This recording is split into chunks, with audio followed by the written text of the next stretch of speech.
Mateo, ang henyo. Credit to the author. M511 hanggang 20. Ang mga pangalan po na nandito ay galing sa mga name generator. Kung meron man pagkakatulad sa mga pangalan ng tao o lugar at pangyayari, ito ay tunay na hindi sinasadya. Hindi nakakapagtaka. Hindi nakakapagtaka na hindi ito maaaring pinuhin kahit anong mangyari. Kaya ganoon nga. Hahaha. Kapag nakita ni Lord Chairman ang jade slip na ito, tiyak na matutuwa siya ng husto. Biglang kumuha si Jonathan ng isang communication anting-anting at naglagay ng kaunting essence energy. Biglang nawala ang communication anting-anting.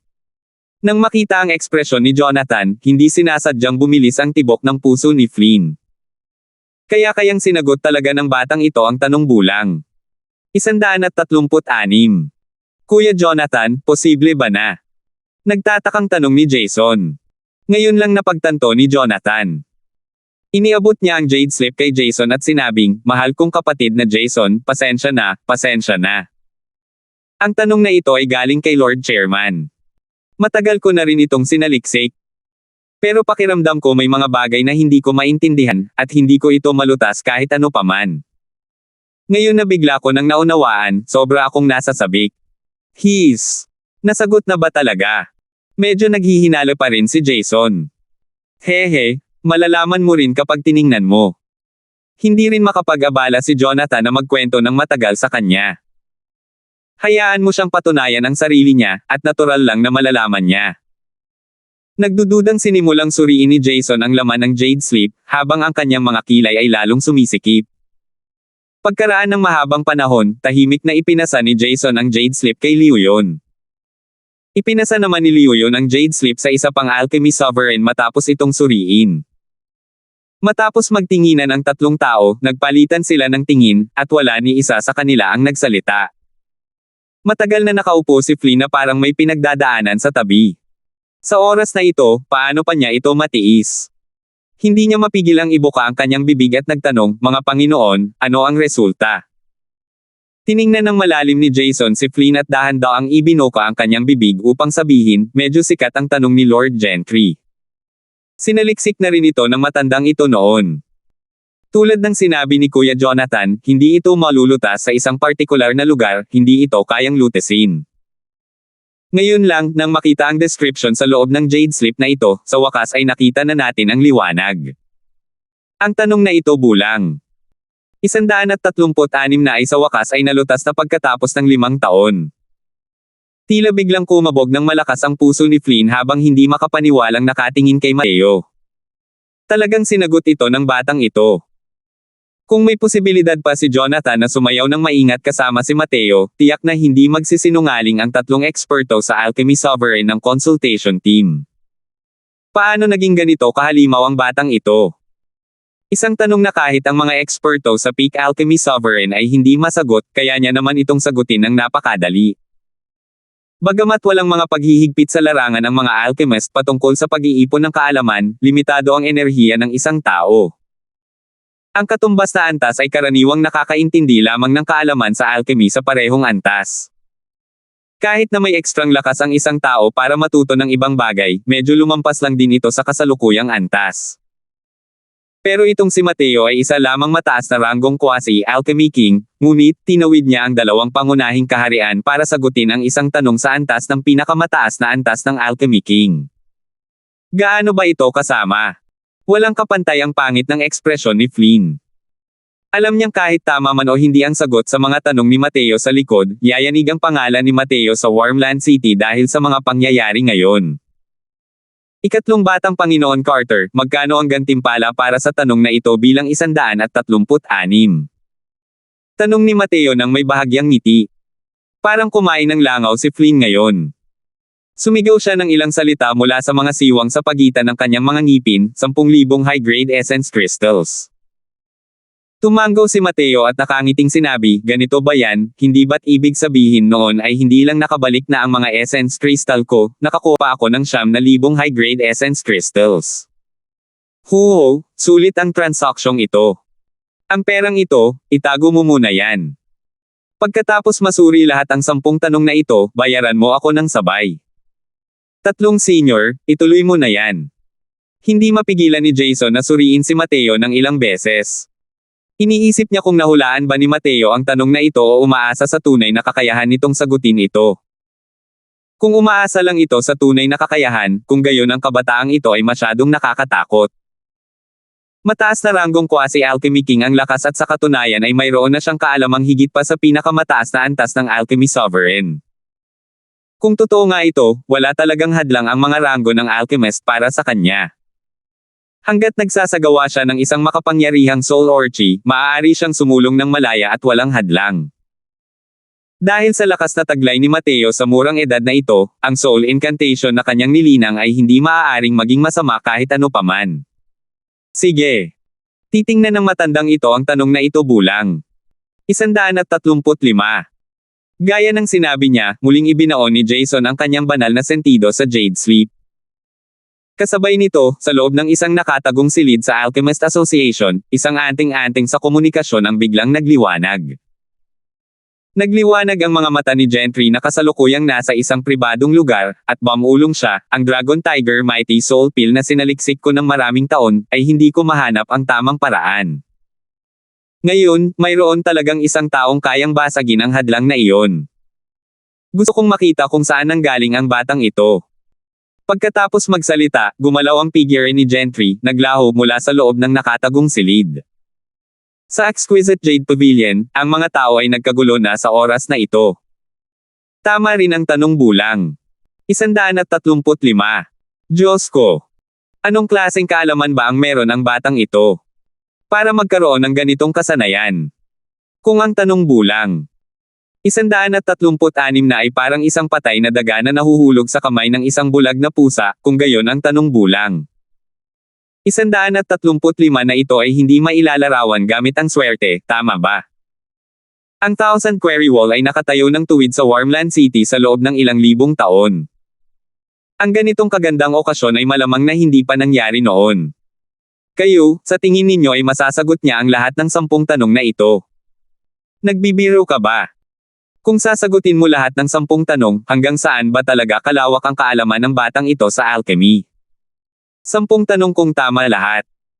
Nang makitang sinagot ni Mateo ng tama ang 2 tanong ng magkakasunod, ang ideyang ito ay biglang lumitaw sa isipan ng maraming tao. Hindi nila alam kung bakit, kahit sinasabi ng katwiran na imposible ito, patuloy pa rin silang nag-iipon ng pag-asa sa kanilang mga puso at nadama na maaaring kaya talaga ni Mateo na tapusin ang mga ito. Lumipas ang oras bawat minuto. Ang ekspresyon sa mukha ni Jason ay lalong naging seryoso. Kahit na sa una ay palaging masayahin si Jonathan, ang ekspresyon sa kanyang mukha ngayon ay naging lubhang kawili-wili rin. Hindi. 134, tama. Gantimpala, 12,000 high-grade essence crystals. Hindi. 133, tama. Gantimpala, 14,000 high-grade essence crystals. Hindi. 126, tama. Gantimpala, 15,000 high-grade essence crystals. Pagkalipas ng halos 6 na oras, ang kutis ni Flynn ay namumutla na ng husto. Ito. Paano ito naging posible? Ang tanong bulang. 126 na ay umiral na ng mahigit 1 dekada. Maraming mga alchemy sovereign na nasa gitnang ranggo at mga nasa itaas na pangunahing kapangyarihan ang lumapit upang hamanin ito noon. Ngunit wala ni isang tao ang nagtagumpay. Paano ba ito nagawa ng batang ito? Nawala ng malay si Flynn. Unti-unting sinira ng pagganap ni Mateo ang kanyang kumpiyansa. Ikatlong batang Panginoon Carter, ang kabuuan ay 136,500 mataas na uri ng kristal na asensya. Ngayon, maaari na bang ayusin ang bayarin? Tumingin si Mateo kay Flynn at walang pakialam na sinabi. Nang marinig ang mga salitang ito, lahat ay tumingin kay Mateo ng may pagkamangha. Sa pananaw ng mga alchemist na ito, ang kahalagahan ng pagsagot sa 10 tanong na ito ay higit na malaki kaysa sa kahalagahan ng 130,000 high-grade essence crystals na ito. Hiningi talaga nitong si Mateo kay Flynn ang mga kristal ng asensya sa unang sandali pa lang. Ang ganitong paraan ng pagkain niya. Habang nakatingin sa walang pakialam na tingin ni Mateo, napamura si Flynn sa sarili at sinabing nakakuyom ang mga panga, napakagaling na bata. Talagang handa kang dumating. Tara na, mga kasama. Ibigay mo sa kanya ang mga kristal ng esensya. Tunay ngang napakayaman ng Exquisite Jade Pavilion. Mabilis silang nakakolekta ng 136,500 high-grade essence crystals. Iniabot ni Mateo ang kanyang kamay para tanggapin ang singsing na nakaimbak habang nakangiting sinasabi kay Lorna, "Salamat, Miss Lorna. Sasagutin ko na ngayon ang tanong bulang. 125. Kailangan kong abalahin si Miss Lorna para makatulong sa pagbawas ng mga bayarin mula sa loob." Natakot si Lorna hanggang sa nanginig ang kanyang mga kamay nang marinig iyon, at natanggal ang singsing na pangimbak sa kanyang mga kamay. 512. Ano? Gusto pa rin niyang hamanin ang no. 125. Talagang nakakapagbukas ng mata ang araw na ito. Kailan pa lumitaw ang isang napakasamang junior sa ating walang hanggang mundo? Hehe, junior pa rin. Hindi nga kayang magdala ng sapatos para sa kanya ang pamantayan mo sa alchemy, di ba? Ginamit ni Mateo ang enerhiya ng esensya para dahan-daang hawakan ito. Pagkatapos ay dahan-daang lumapag ang singsing na pangimbak sa kanyang kamay. Si Miss Lorna ay isang taong nagsasanay din ng martial arts. Bakit hindi mo man lang mahawakan ng mahigpit ang isang singsing na pangimbak? Nakangiting tanong ni Mateo. Ako. Matagal nang nagulat at nahihilo si Lorna sa ipinakita ni Mateo. Nang marinig niyang gusto pa ring magpatuloy ni Mateo sa paghamon, lalo siyang napaiyak ng walang tigil sa kanyang puso. Gusto pa rin ng komisyon, di ba? Sa pagkakataong ito, siguradong mamamatay na siya sa bugbugin ng Third Young Master. Nang marinig ni Flynn ang mga sinabi ni Mateo, hindi regular na nagbago ang ekspresyon ng kanyang mukha. Sa sandaling ito, sa wakas ay nakumpirma na niya na hindi nagbibiro si Mateo sa kanya. Talagang makukuha ng lalaking ito ang lahat ng essence crystals na makukuha ng pamilyang Carter. Bago ito, naramdaman ni Flynn na mayayabang si Mateo. Ngunit ngayon, wala na siyang tiwala sa sarili. Nasagot na ni Mateo ang lahat ng 10 tanong. Sino ang nangahas na garantiya na hindi niya masasagot ang pang-11 o ang pang-12? Halika mga kasama. Ibaba ninyo ang box no. 125.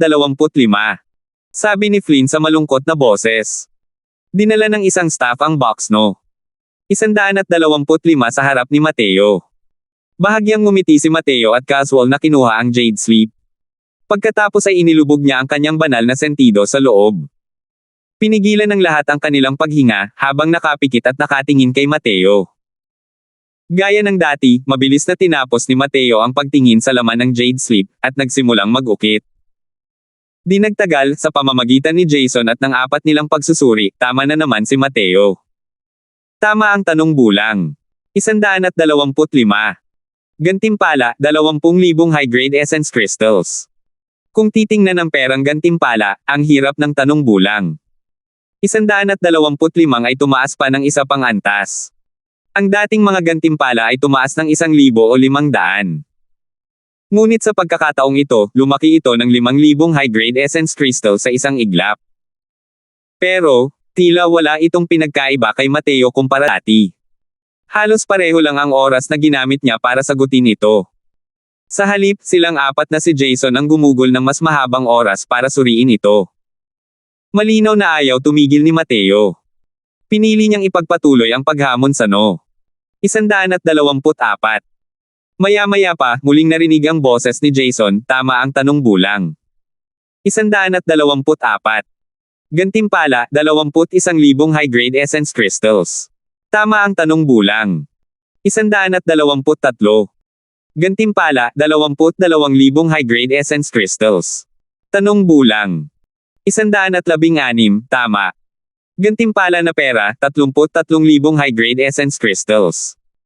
Sa bawat yugto ng panahon, ang boses ni Jason ay parang isang mabigat na martilyo, pinupukpok ang dibdib ng lahat, at halos makaramdam sila ng pagka-asphyxiated. Ang ikapitong antas ng 1,000 query wall na ito, sa bawat oras na may nasagot na tanong, nagdudulot ito ng kaguluhan sa buong lungsod. Ang mga alchemist na naroon ay labis na nasasabik sa simula. Ngunit sa oras na ito, nakaramdam sila ng lamig sa kaibuturan ng kanilang mga puso.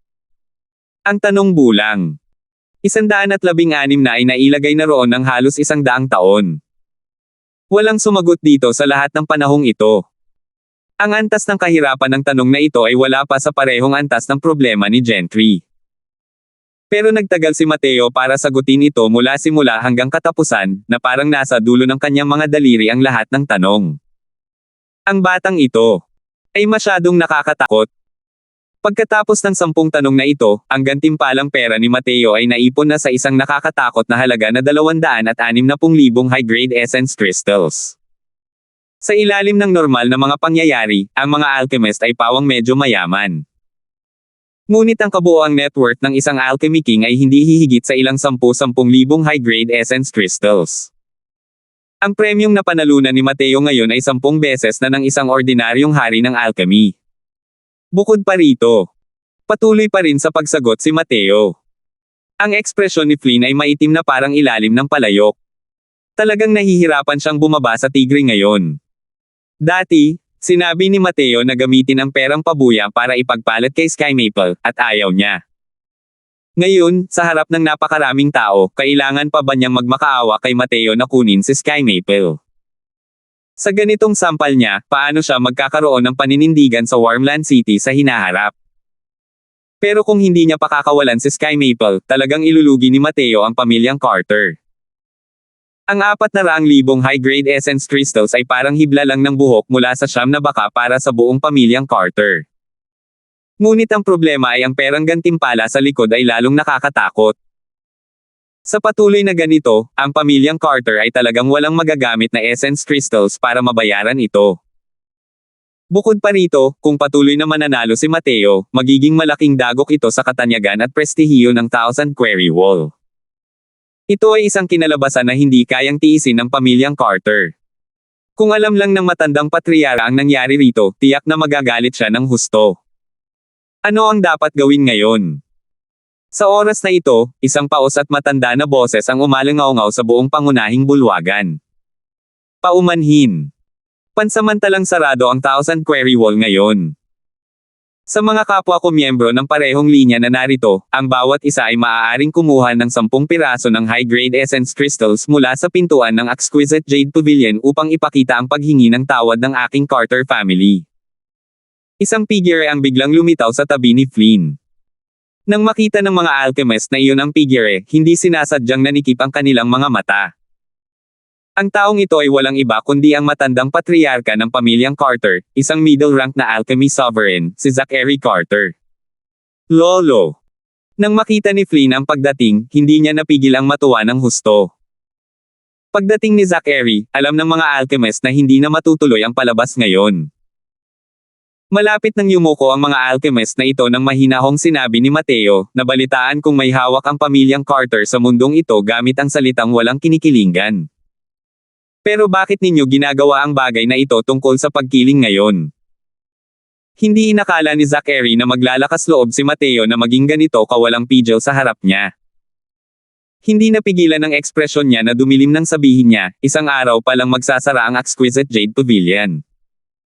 Paanong masasabing may kinikilingan ito? Nang maramdaman ng mga alchemist na iyon ang makapal na amoy ng pulbere, hindi nila napigil ang tumigil. Tumingin si Mateo kay Zachary at hindi nagsalita ng may paggalang o pagmamataas, bagaman ang Thousand Quarry Wall ay nagmula sa pamilyang Carter, sa loob ng libu-libong taon ng pag-unlad, ito ay naging simbolo na ng Wormland City at maging ng Endless World. Kaya naman, kahit na ang Thousand Quarry Wall na ito ay pinapanatili pa rin ng pamilyang Carter, hindi na ito pagmamayari ng pamilyang Carter. Bawat alchemist ay may karapatang magtanong at sumagot dito. Malamang, wala pang ganitong pagsasara ng tindahan simula nang maitatag ang Thousand Quarry Wall hanggang ngayon, tama ba? Maaari bang dahil lang sa sumagot ang junior na ito ng ilang tanong sa ikapitong antas, magsasara na ang senior?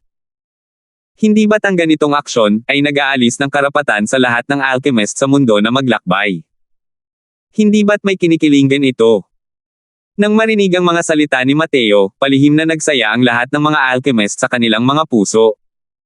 Iba sila sa pamilyang Carter.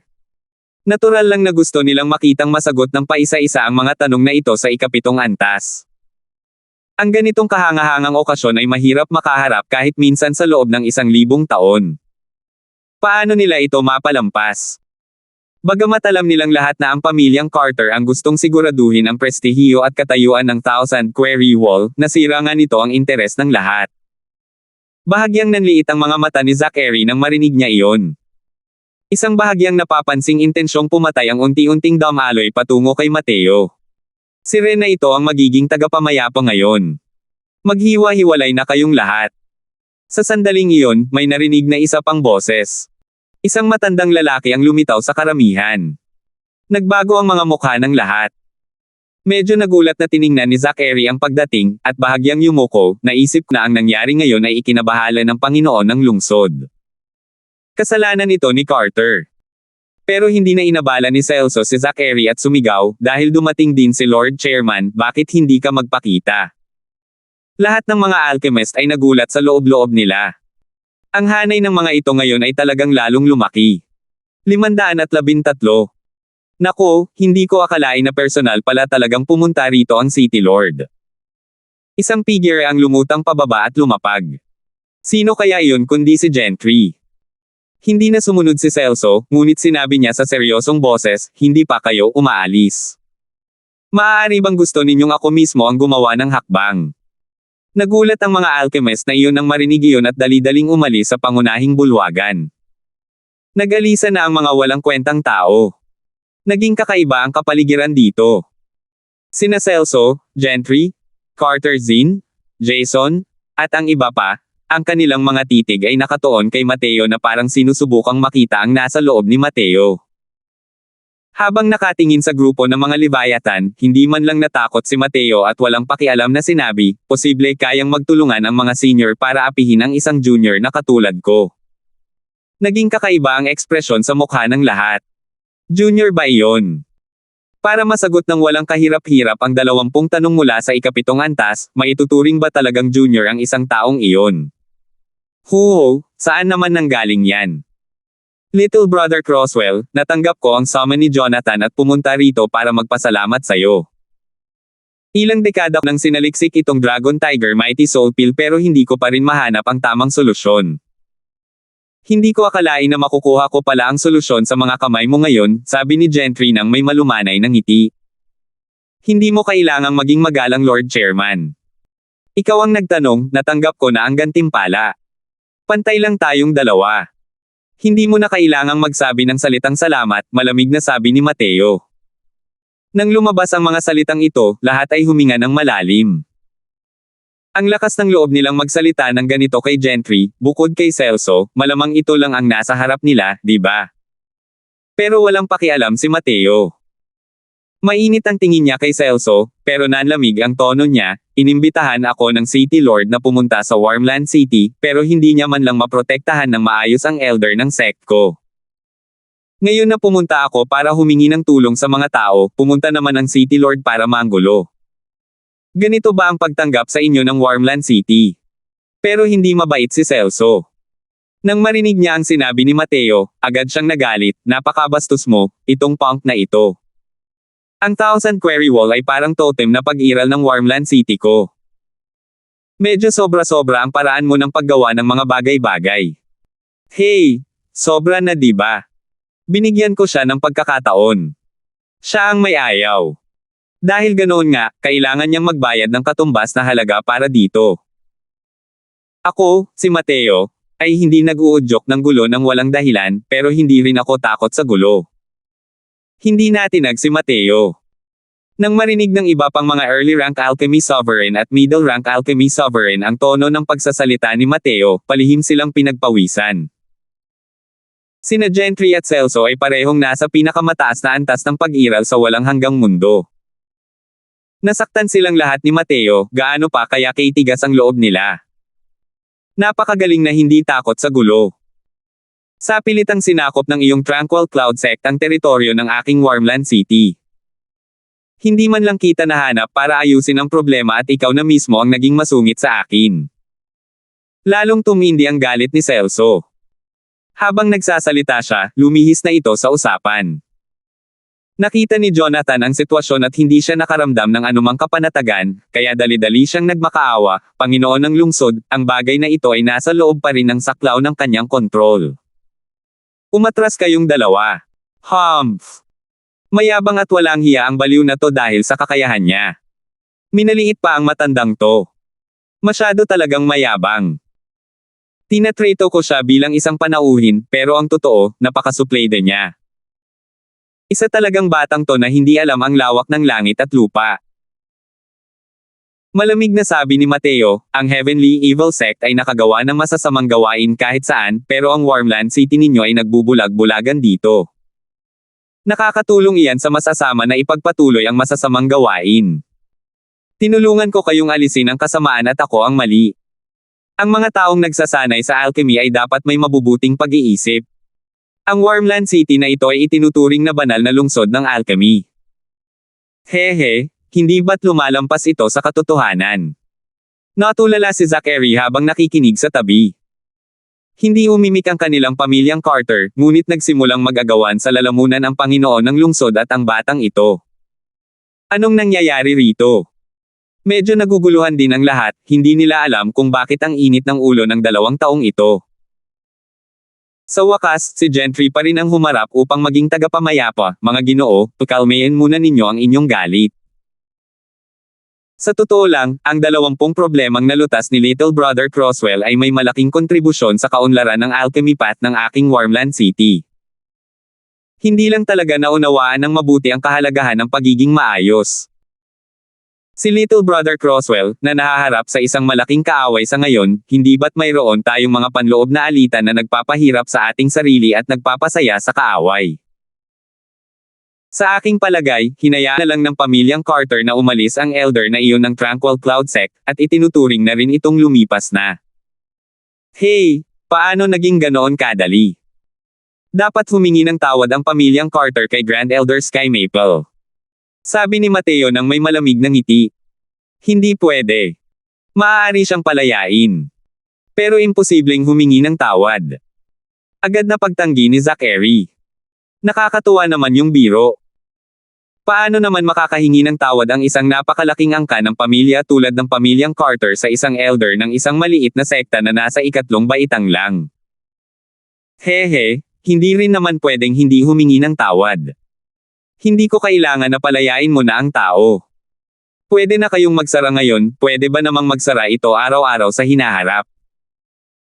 Mula ngayon, pupunta ako rito para sagutin ang mga tanong araw-araw, hanggang sa malutas lahat ng tanong sa 7th antas. Malamig na sabi ni Mateo nang may malamig na ngisi. Walang hiya kang yabang. Sa tingin mo ba talaga masasagot mo lahat ng tanong sa pagsagot ng 20 tanong? Mas mataas ang antas ng kahirapan ng mga tanong kung mas mataas ang ranggo.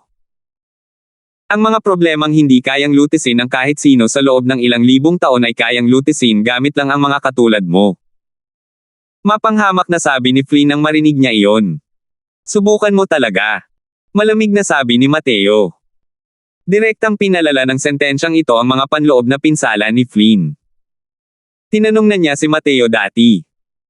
Ang resulta ay direktang sinagot ni Mateo ang lahat ng huling 20 tanong. Ngayon, si Mateo ay puno pa rin ng kumpiyansa. Posible kayang mayroon talaga siyang ganitong kakayahan? Imposible. Ang tanong bulang. Isang ay talagang napakahirap paniwalaan. Kahit ang Lord Chairman at City Lord ay nawala ng malay, lalo na si Mateo. Natural lang na hindi makapaniwala sina Gentry at ang iba pa na masasagot din ni Mateo ang lahat ng tanong.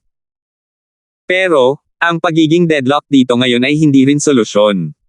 Kuya Crosswell, umatras ang bawat isa. Pakakawalan ng pamilyang Carter ang taong iyon, at babayaran ang mga matatanda sa inyong sambahayan ng 100,000 high-grade essence crystals. Ayos lang naman siguro ito, di ba? Sabi ni Gentry.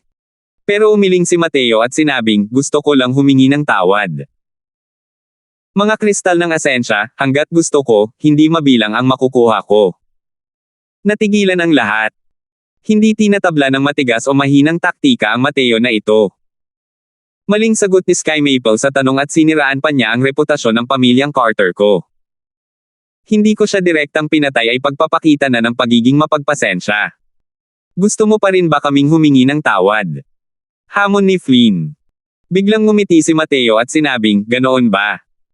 Kung gayon, paano kung imbitahan natin ang Grand Elder para humarap sa korte? Kung mali ang sagot ni Elder Sky Maple, ako, si Mateo, ay ibabalik itong 400,000 essence crystals ng buo, at hihingi ng paumanhin sa inyong Carter family. Pero, kung tama ang sagot ni Elder Sky Maple, ano ang gagawin? Dahil dito, natarante si Flynn. Hindi niya kailanman inakala na ang bagay na ito ay haantong sa ganitong kalagayan. Ngayon, hindi na ito maaaring kontrolin pa. Sa sandaling iyon, biglang bumantong hininga si Jason dahil sa kalungkutan at sinabing, "Hay nako, kapatid na Zachary, kasalanan nating tatlo ang bagay na ito. Hindi ko akalain na magdudulot ito ng ganito kalaking kaguluhan." Ako, si Jason, ang elder ng consultation team ng Thousand Quarry Wall, ay wala nang magagawa para ipagpatuloy ang posisyon. Dapat humanap na lang si kapatid na Carter ng mas may kakayahan. Sa pagsasabi nito ni Jason, hiniling din ni Leo yun at ng kabilang tao na magbitiw kay Zachary. Ang balitang natanggap ni Zachary ay may isang taong nagdudulot ng gulo sa Exquisite Jade Pavilion. Ngunit hindi niya alam ang buong kwento ng insidente. Sa ngayon, paano niya hindi maintindihan ang nangyayari habang naririnig ang mga salita ni Jason? Para lang makita siyang casual na naghagis ng kamay, sinampal si Flynn habang malamig na sinasabi, "Ikaw na masamang anak. Lumalabas na ikaw ang may gawa ng lahat. Ginamit mo pa pala ang reputasyon ng pamilyang Carter para gawin ang ganitong kalokohan. Pupuksain kita." 514. Diretso na lumipad palabas si Flynn. Nang gumapang siya pataas, kalahati ng kanyang mukha ay namamaga na parang ulo ng baboy. Tiningnan ni Mateo ang eksenang ito nang may malamig na ngiti at labis na hinahamak nasa puso niya. Ang sampal na iyon ay mukhang kahanga-hanga. Sa totoo lang, hindi ito gumamit ng kahit anong enerhiya ng asensya. Ginamit lamang ni Zachary ang lakas ng pisikal na katawan. Kaya naman, nakakatakot ang itsura ng mukha ni Flynn, ngunit mababaw lang ang mga sugat na natamo nito. Siyempre, hindi lang si Mateo ang nakakakita nito, natural din itong mapansin ng ibang malalaking tao. Sa ganitong oras lang, malinaw na walang sino man ang lalapit para ibunyag ito. "Lolo, ako." Niyakap ni Flynn ang kanyang mukha at magsasalita na sana, ngunit pinutol siya ni Zachary at sinabing, "Bakit hindi mo pa agad pinakawalan ang tao at humingi ng tawad kay Little Brother Croswell?" Tungkol sa Heavenly Evil Sect, kahit ang City Lord ay hindi nagsalita. Kailangan mo pa bang magmalasakit sa ibang tao na mahilig sa maalat na carrot? Bumalik ka at humarap sa pader para magmuni-muni. Guluhin mo na naman ako at mag-ingat ka. Sasayangin kita. Tulad ni Renden, lumaki si Flynn sa ilalim ng pangangalaga ni Zachary simula pagkabata. Hindi pa siya sinasaktan ni Zachary ng ganito noon. Dahil dito, nakaramdam si Flynn ng matinding pagkakamali. Gayunpaman, kahit na napakasama ng pagkakasabi ni Zachary, hindi naman talaga ito nasaktan o nakati. Nagdulot pa ito ng kaunting alitan sa pagitan ni Celso at Mateo nang hindi nag-iiwan ng anumang bakas. Dahil kay Celso ang taong ito bilang Panginoon ng lungsod, ang kanyang inaasahan ay hindi ang mga plano at pagplano, kundi ito ay walang kapantay na malupit na mga pamamaraan. Hindi lamang nangingibabaw ang kanyang lakas sa alchemy path, kundi napakataas din ang kanyang mga natamo sa martial path. Siya ay kabilang sa ibang uri ng pag-iral sa mga alchemist. Sa Wormland City, lahat ng mga tumangging sumuko sa kanya, palagi niyang ginagamit ang madugong pamamaraan para supulan sila. Sa totoo lang, plano niya sanang maging tagapamagitan sa pagpunta rito ngayon. Hindi niya inakalang dahil sa kanyang mainit na ulo, makakalaban niya talaga si Mateo. Sa totoo lang, ang kakayahang sagutin ni Mateo ang mga tanong sa ikapitong antas ng Thousand Quarry Wall ay lubhang kapaki-pakinabang sa kanila, mga kapwa alchemist. Pero masyadong dominante ang mga paraan ni Mateo. Ang ganitong uri ng direktang paglusob para durugan ang lugar ay direktang makakaapekto sa posisyon ng Wormland City sa puso ng mga alchemist. Si Celso bilang City Lord ay walang ibang nagawa kundi ang lumapit para pigilan si Mateo. Pero paano naging ganoon kadaling pakisamahan si Mateo? Ayos lang sana kung mabait siyang magsalita.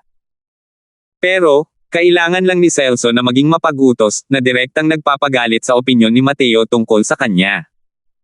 Di nagtagal, sa wakas ay inilabas na si Sky Maple. Nang makita ni Mateo ang medyo kawawang anyo ni Sky Maple, alam niyang malamang na dumanas si Sky Maple ng matinding paghihirap sa maikling panahong ito. Hindi sinasadyang tumaas ang galit sa kanyang puso.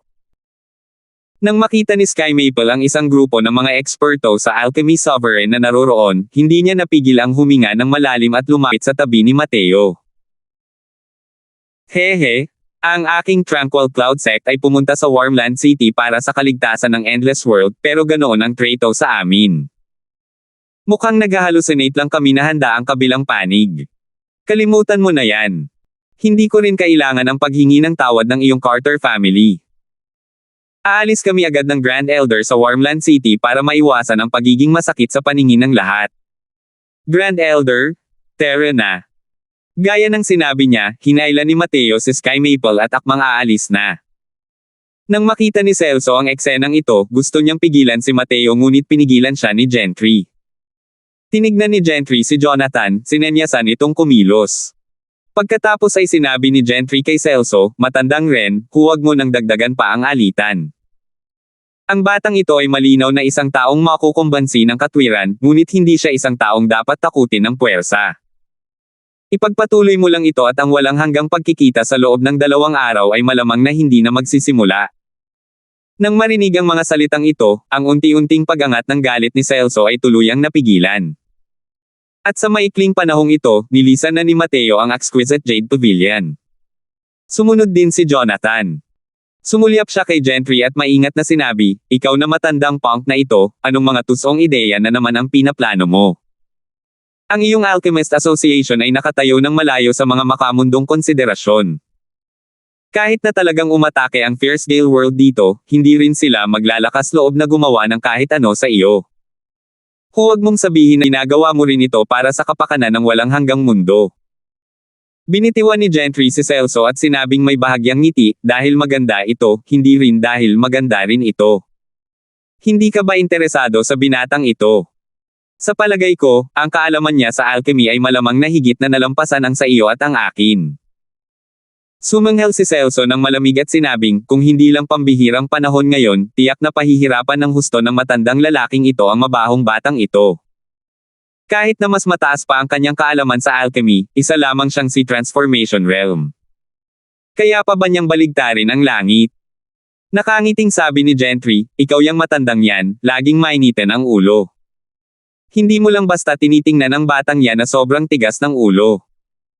Kung hindi lang dahil sa espesyal na panahong ito sa ngayon, baka hindi rin siya ganoon kakilala. Maamo at maamo ang batang yan kahit na magaspang ang ugali niya. Kasabay nito, hindi siya madaling pakisamahan.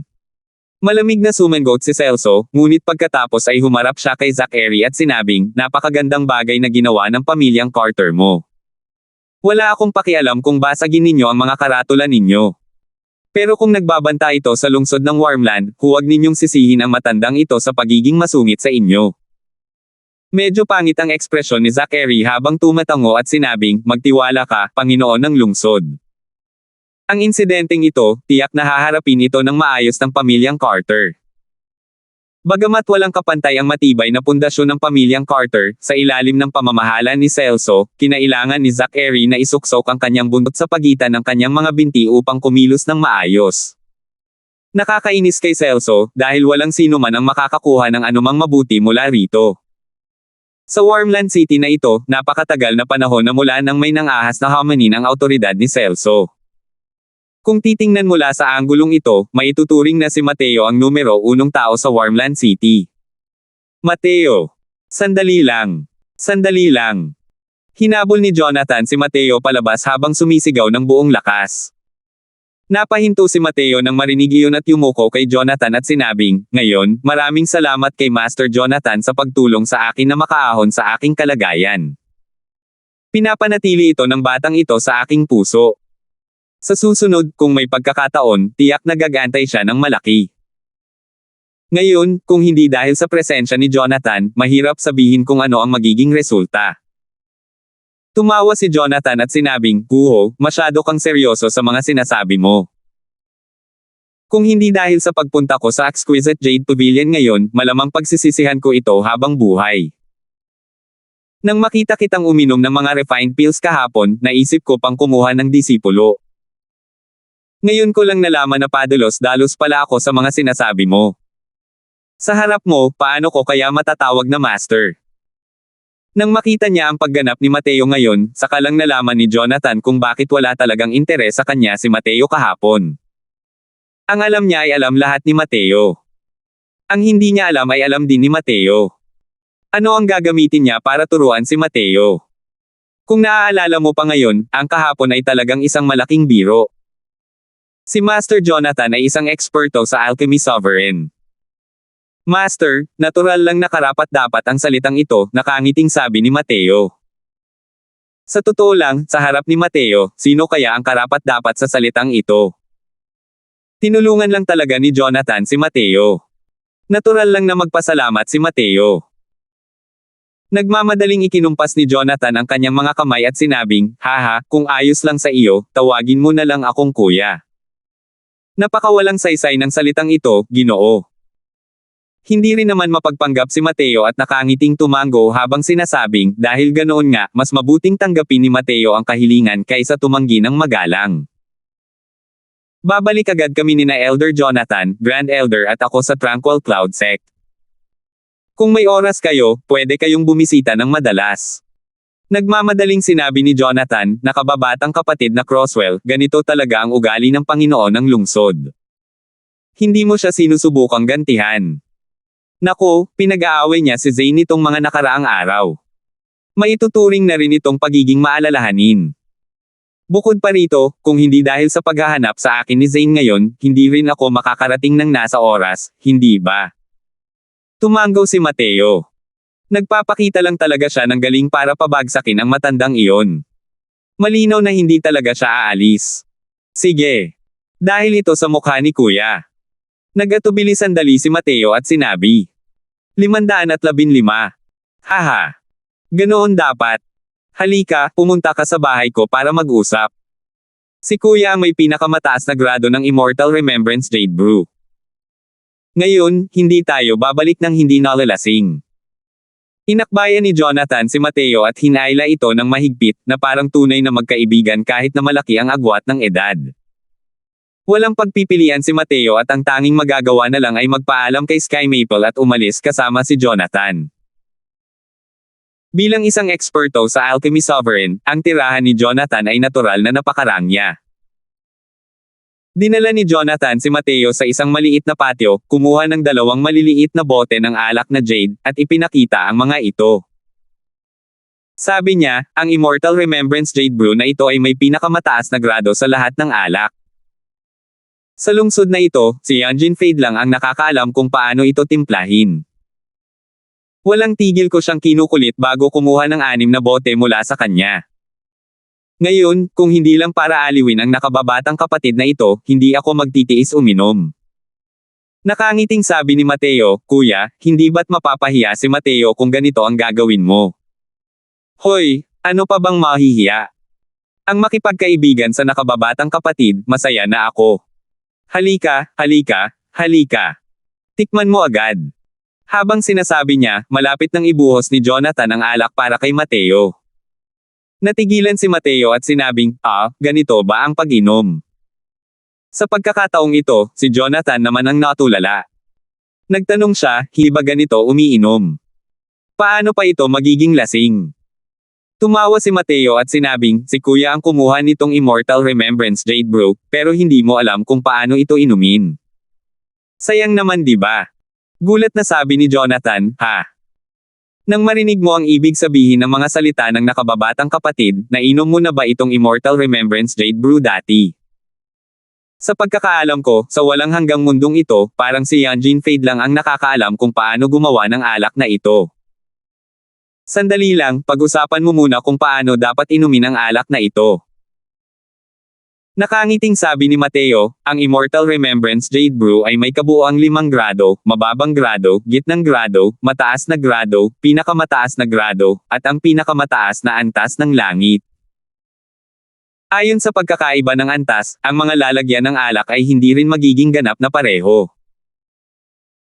Inilapit ni Mateo ang maliit na bote ng alak sa kanyang ilong at sinipsip bago nagpatuloy, ang bote ng Immortal Remembrance Jade Brew ay dapat na mababa ang kalidad. Dapat itong ipare sa mga tasa ng alak na gawa sa Southern Sandalwood para mailabas ang lasa. Oh! Bakit ganito?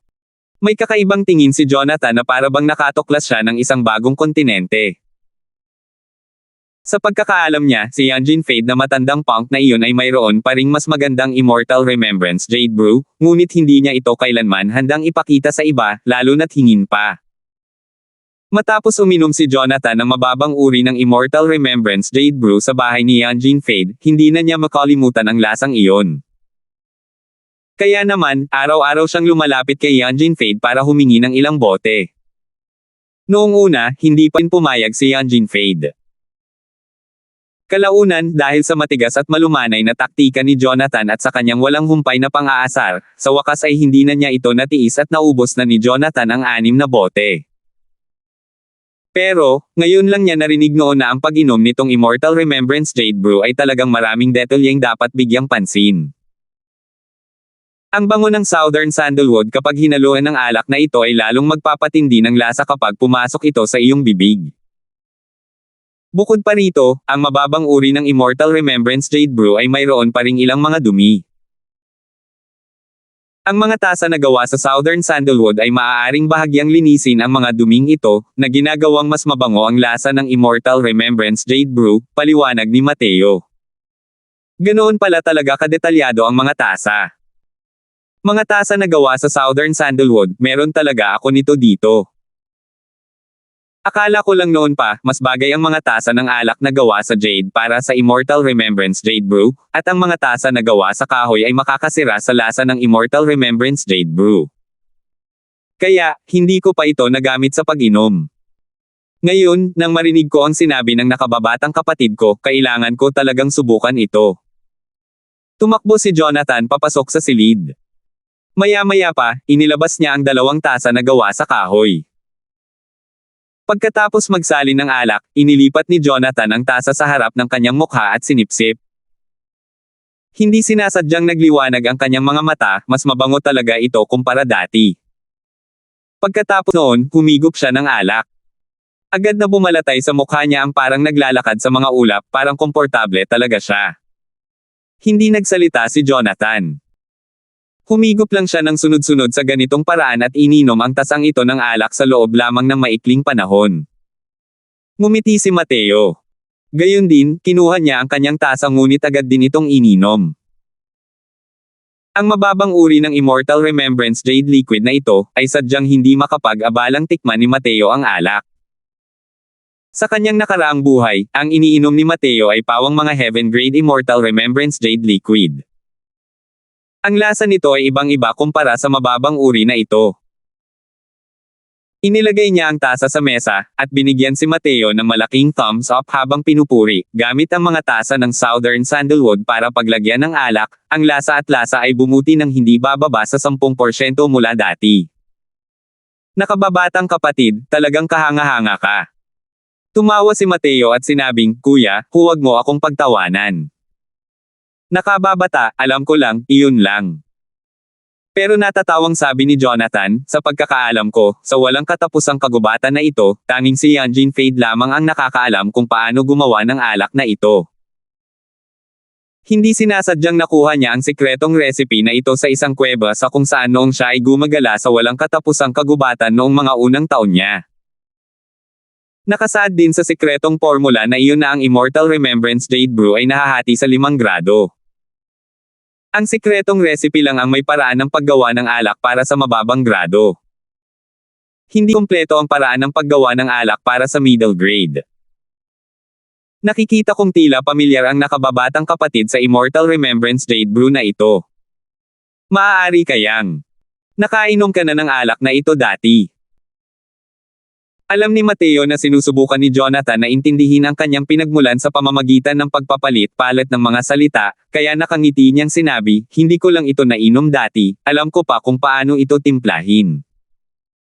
Kung interesado si Kuya, maaari kong ipasa ang mababang uri ng paraan ng paggawa ng serbesa kay Kuya. Muntik nang mapatalon si Jonathan nang marinig iyon at tuwang-tuwa niyang sinabi, totoo ba ang nakababatang kapatid?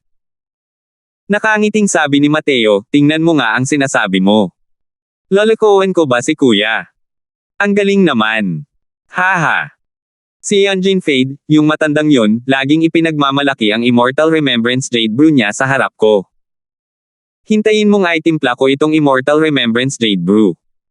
Tingnan mo kung maglalakas loob pa siyang magpasikat sa harap ko.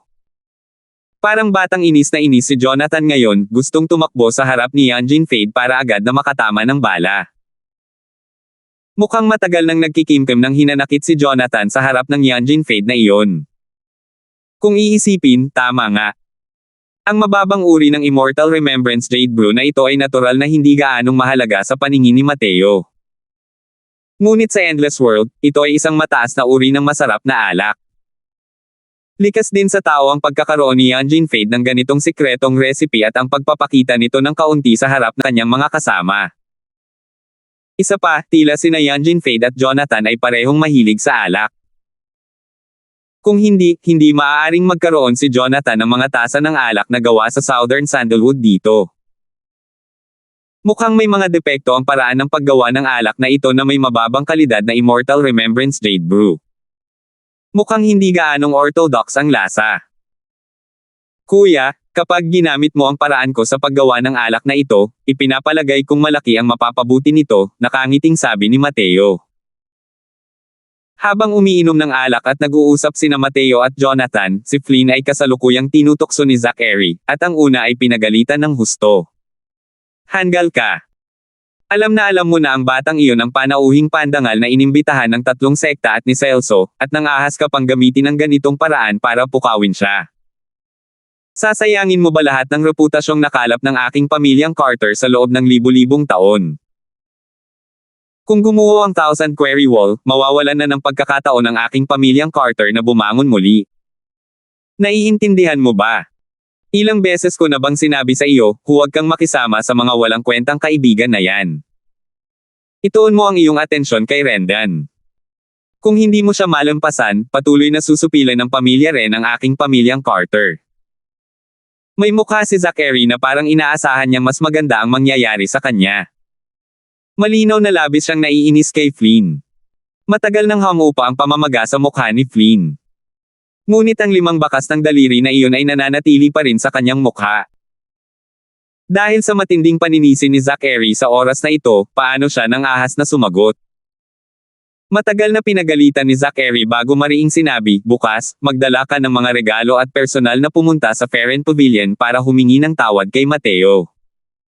Dapat mong makuha ang kanyang kapatawaran. Kung hindi, kung mag-aalburuto siya at hindi sasali sa Endless Meet kinabukasan, hahampasin ka nilang 3 hanggang sa mamatay. 516. Sa mansyon ng Panginoon ng Lungsod. Isang malakas na tawanan ang nagmula sa loob ng pill refining room ni Rendan. Hahaha. Sa wakas nagtagumpay na rin ako. Sa wakas nagtagumpay na rin ako. Tiningnan ni Rendan ang isang transcendent grade tier isang medicinal pill sa kanyang kamay nang may pagkataranta. Lumalabas na kayang pinuhin ng lesser faceless art ang mga transcendent grade medicinal pills. Mukhang ako, ang high rank na quasi-alchemy king na ito, ay hindi karapat-dapat sa titulong yan. Kahit ang lesser faceless art ay kayang pinuhin ang mga transcendent grade medicinal pills. Makikita mo na sa paglipas ng panahon, napakaraming bagay ang napalampas ko. Mateo, ikaw na master na ito, sigurado akong kinikilala kita. Huminga ng malalim si Rendan at bumulong ng malalim. Putok. Binuksan ni Rendan ang pinto ng pill refining room at tumakbo palabas na parang bugzo ng hangin. Little Dong, saan ka nag-o-open up? Isang mabait na boses ang narinig na nagpahinto kay Rendan. Tita, lalabas po ako para gumawa ng isang mahalagang bagay. Pupunta po ako at magbibigay-pugay kay tita pagbalik ko. Mauuna na po ako. Hindi man lang tumigil ang mga yabag ni Rendan at diretsyong tumakbo palabas ng malayo. Ang barang ito. Malungkot na buntong hininga ng babae. Kung nandito lang si Mateo, tiyak na matutuwa siya. Ang babaeng ito ang eksaktong ina na hinahanap-hanap niya araw at gabi, si Helena. Hay nako. Hindi ko rin alam kung kumusta na si Yuan nitong mga nakaraang araw. Hindi na siya kung sino siya dati ngayon.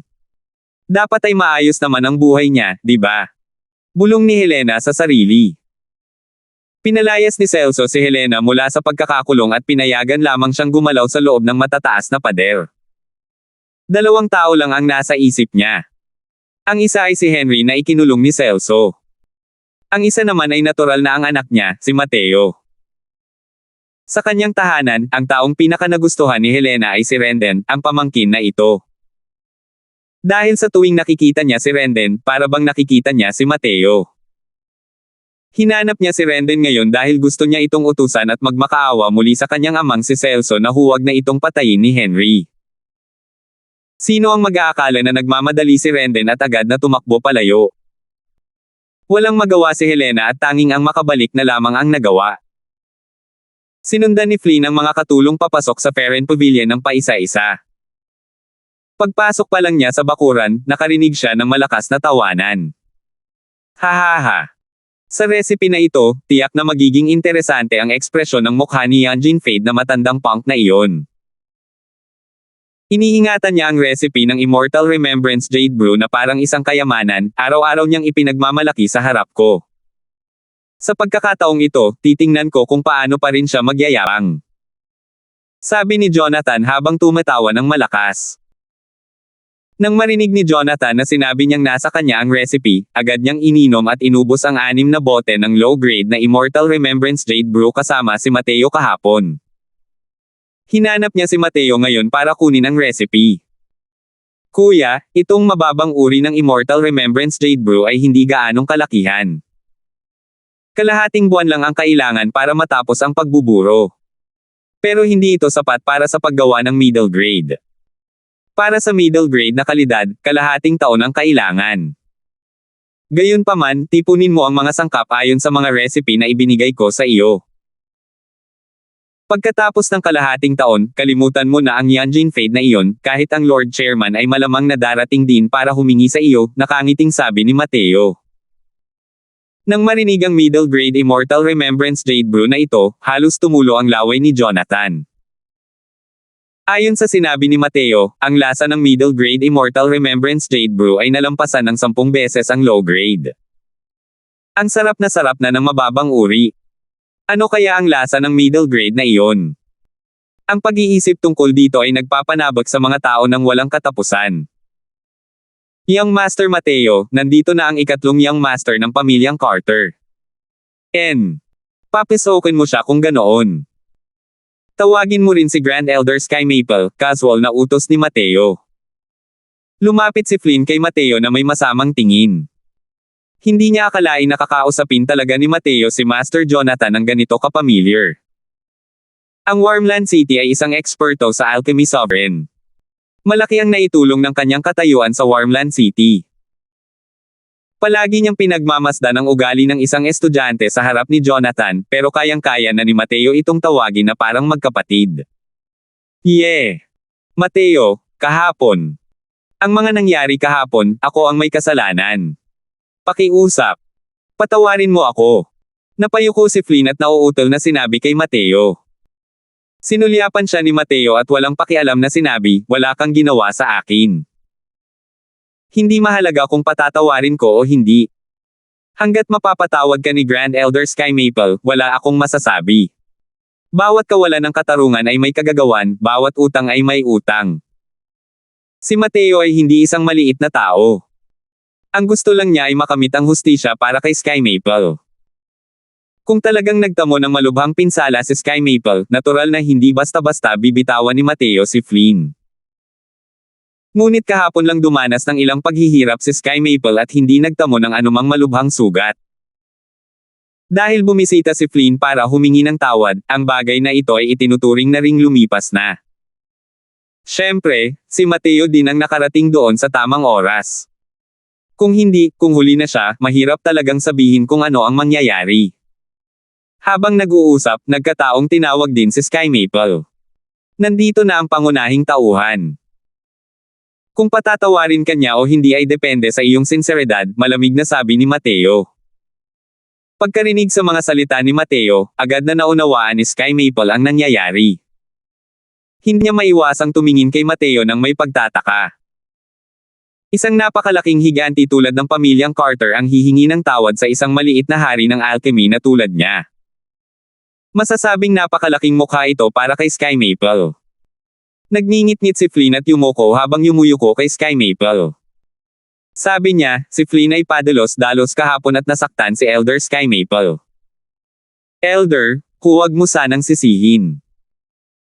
Gaya ng sinabi niya, may hawak na singsing na imbakan si Flynn sa kanyang palad at sinabing, sa loob ng singsing na imbakan na ito ay mayroong 100,000 high-grade essence crystals at ilang mga nakapagpapagaling na table tasks. Umaasa si Flynn na mababawi niya ang pagkakamaling nagawa kahapon. Tumingin si Sky Maple kay Mateo. Nakita niyang bahagyang tumango si Mateo. Pagkatapos ay sinabi ni Sky Maple, kalimutan mo na, kalimutan mo na. Tapos na ang bagay na ito. Tuwang-tuwa si Flynn nang marinig iyon at hindi niya napigil ang ibaling ang kanyang ulo para tumingin kay Mateo. Kinuha ni Mateo ang singsing na pangimbak mula sa mga kamay ni Flynn at sinabing, ikatlong batang Panginoon Carter, huwag mo akong sisihin sa pagbaril sa bibig ko. Ang mga taong tulad ni Randy, mas mabuting bawasan mo ang pakikisama sa kanila. Kung hindi, darating ang araw na magdurusa ka sa malaking kawalan. Paulit-ulit na tumango si Flynn at akmang atras na, ngunit nakita niya si Renden na sumugod papasok na parang isang bagzo ng hangin. Guro. Nagawa ko na, guro. Hindi pa dumarating ang tauhan ni Renden, at naririnig na niya ang boses nito. Habang nag-uusap, lumapit na si Renden kay Mateo at sinabing may tuwang-tuwa, guro, nagawa ko na. Nagawa ko na. Ngayon, maaari mo na akong tanggapin bilang isang disipulo, hindi ba? Hindi napigilan ni Flynn ang mapatalon sa takot nang marinig niya ang mga sinabi ni Renden, ano? Ikaw. Gusto mo ba siyang kilalanin bilang iyong Panginoon? Nang marinig iyon ni Renden, natigilan din siya, Manam. Flynn, bakit ka nandito? Ako. Hindi pa nakapagsasalita si Flynn nang magbago ang ekspresyon ni Renden nang sabihin niya, hindi mo rin naman tinatangka na kilalanin si Mateo bilang iyong amo, di ba? Hindi ka maaaring makipagkompetensya para sa akin bilang master. Humph, sinasabi ko sa iyo, kahit pumayag ang master na tanggapin ka, senior mo rin ako. Nalito si Flynn dahil kay Renden. Kahit ang utak niya ay medyo nagulo ang takbo ng isip. Mas malakas pa ang lakas ni Renden kaysa sa kanya, at mayroon pa siyang lolo na may pinakamataas na antas ng Alchemy Sovereign. Gusto niya talagang kilalanin si Mateo bilang master. Nakangiting saway ni Mateo nang marinig iyon, anong kalokohan ito? Hinanap ako ni Flynn para sa ibang bagay. Sabi mo kaya mo yan pero ang makita ay paniniwala. Pero, mukhang walang pill-refine ng room ang Ferren Pavilion na ito. Kuya Jonathan, ayos lang bang hiramin ang pill-refine ng room mo para magamit? Lihim ding nabahala si Jonathan sa tabi. Ilang araw na ang nakalipas, hindi pa rin magkasundo si Renden at si Mateo. Ngayon, gusto na niya itong kilalanin bilang kanyang Panginoon. Ang pag-iisip ni Jonathan ay halos kapareho ng kay Flynn. Bagamat tila napakalaki ng talento ni Mateo, si Renden ay mayroong isang tugatog ng Alchemy Sovereign na lolo. Maaari kayang kailangan pa rin niyang kilalanin ang ibang tao bilang kanyang Panginoon. Nang marinig ang kahilingan ni Mateo, tumango si Jonathan at sinabing, walang problema. Nagtataka rin si Jonathan kung paano susubukan ni Mateo si Renden. 517. Sa loob ng pill refining room ni Jonathan, punong-puno na ito ng mga tao. Nang marinig ni Sofia na susubukan ni Mateo si Renden, nagatubili siya ngunit pinilit pa rin niyang sumunod kahit anong mangyari. Samantala, si Flynn ay naging mausisa rin, sinunod ang utos ng supernatural na kapangyarihan, dahilan para hindi siya makatiis. Natural lang na napansin ito ni Mateo pero hindi rin siya nagsalita. Nang makita ni Jonathan ang mga materyales na pinili ni Renden, hindi niya maiwasang mamangha. Sabi niya, nakababatang Kuya Croswell, bakit niya pinili lahat ng tier isang medicinal herbs? Hindi ba't napakababa ng threshold ng iyong acceptance test? Nakangiting sabi ni Mateo, Kuya, ikaw muna ang manood.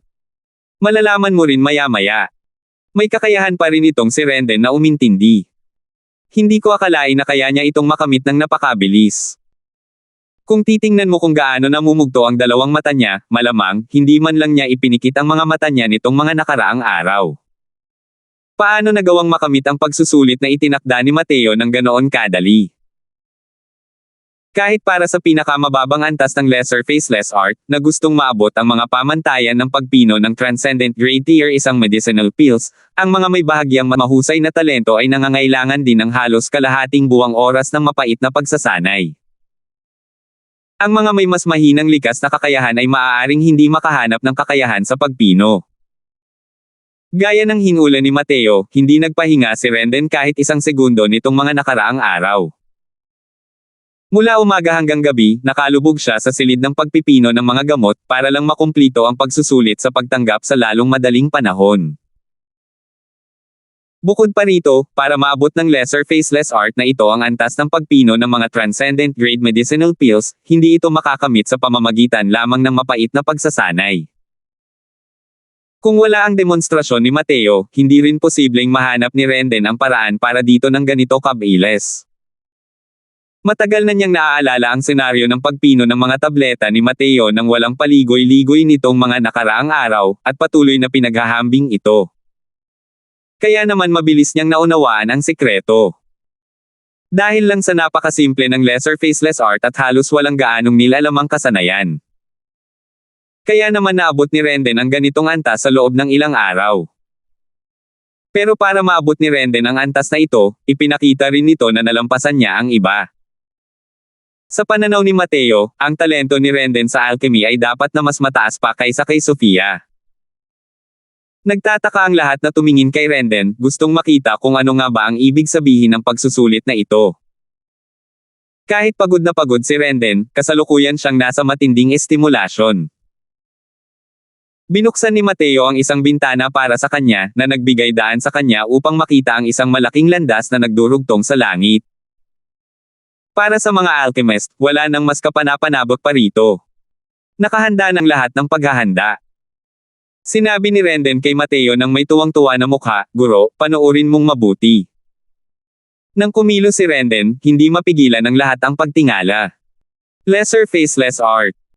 Nakababatang kapatid, anong klaseng gamot ang ibinebenta mo sa gourd mo rito? Labis na nalito si Jonathan.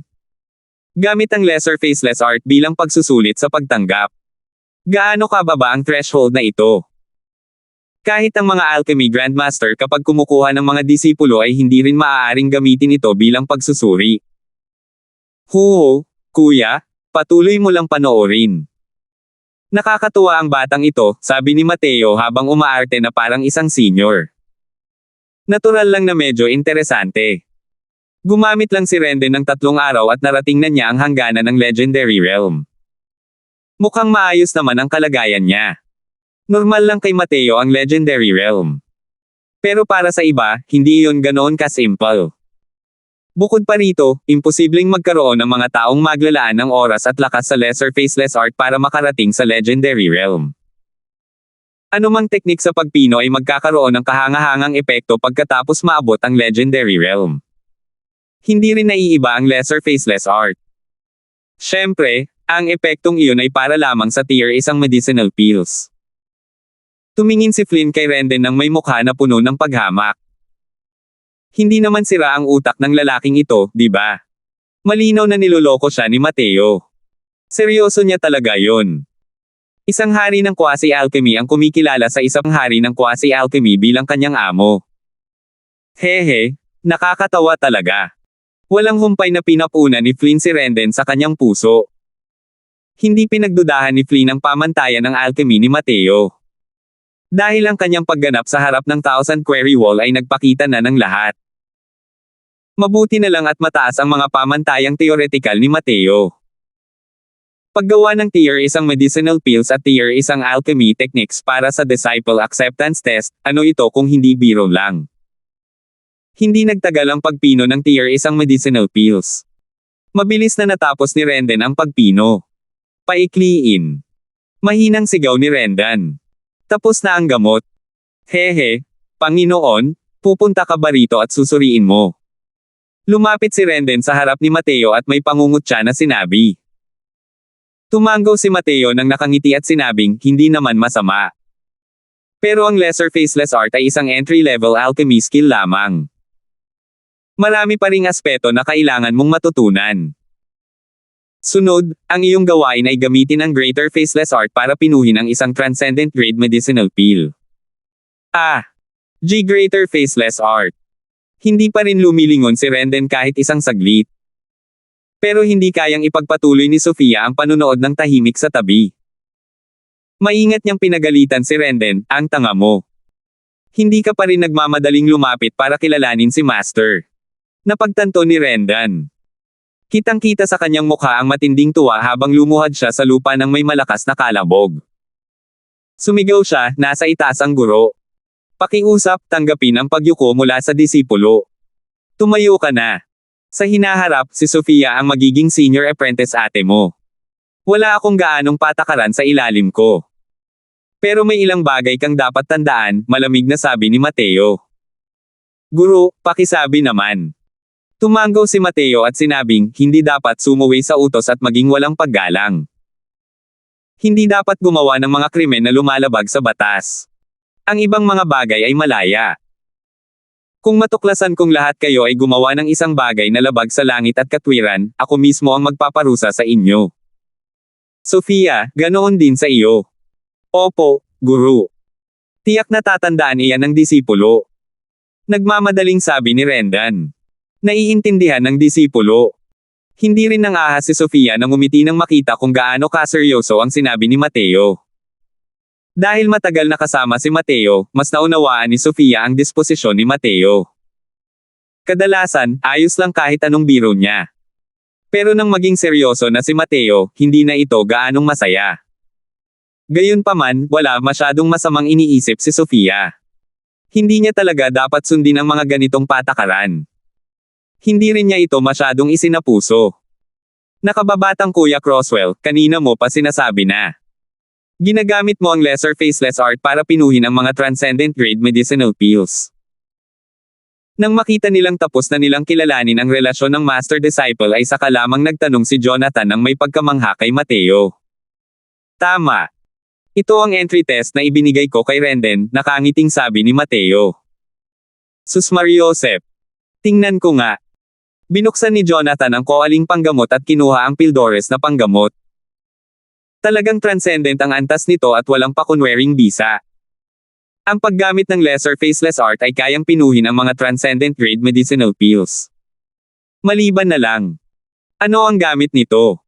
Nagtatakang tanong ni Jonathan. Ang mga transcendent grade tier isang medicinal pills ay maaari ring pinuhin gamit ang mga high tier alchemy skills.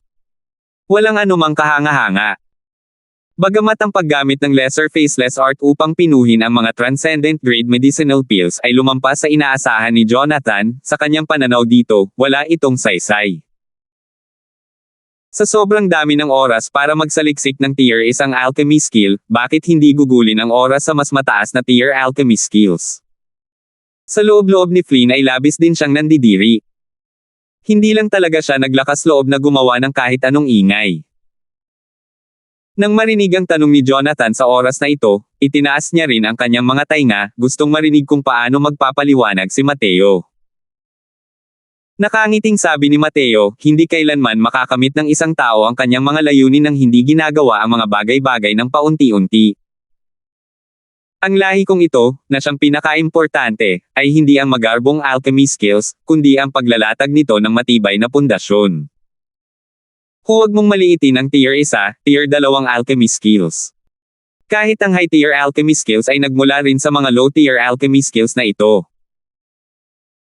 Ang lubusang pagsasaliksik ng low tier alchemy skills, pagkatapos ay paglinang ng high tier alchemy skills, ay magkakaroon ng epekto na kalahati ng pagsisikap at doble ng resulta. Umiling si Jonathan at sinabing, kung ganito lang, malaking pagsisikap ang kakailanganin. Mas malaki ang mawawala kaysa sa mapapala. Hindi sinagot ni Mateo ang mga sinabi ni Jonathan, ngunit tinanong niya si Rendan, sa tingin mo ba ay mas malaki ang natatalo kaysa sa natatalo? Umiling si Rendan ng may pagsang-ayon at sinabing, hinding-hindi. 518. Hindi nagmamagaling si Rendan. Nang sanayin niya ang lesser faceless art malapit sa legendary realm, natuklasan niya na marami siyang bagong kaalaman. Noong kakakilala pa lang niya sa alchemy, marami siyang bagay na hindi niya napapansin. Hanggang ngayon, kung saan bigla niyang naisip, natuklasan niya kung gaano katatag ang sarili niyang pundasyon.